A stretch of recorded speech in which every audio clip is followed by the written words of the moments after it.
These kinds of shorts are going viral online, and today I'll show you how to make them. Get the master prompt. The link is in the description. Copy it and paste it into Claude. Claude will give you 5 title options. Pick one for your video. I'll choose number 1. Claude will create a 60-second script for your short. Claude will ask if you want image prompts. Say yes. It will give you both the image and motion prompts. Copy the image prompt and generate the first image in Whisk AI. Then do the same for the second image.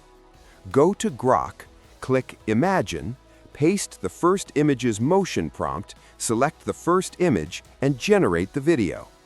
Click the 3 dots, upscale it, and download it. Repeat the process for the second image.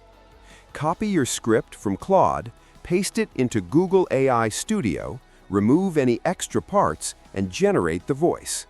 Combine everything in CapCut or any video editor. Get a 4-word title from Claude. Short titles perform best for shorts. After this, share your short on Instagram, Facebook, YouTube, and TikTok, and start monetizing.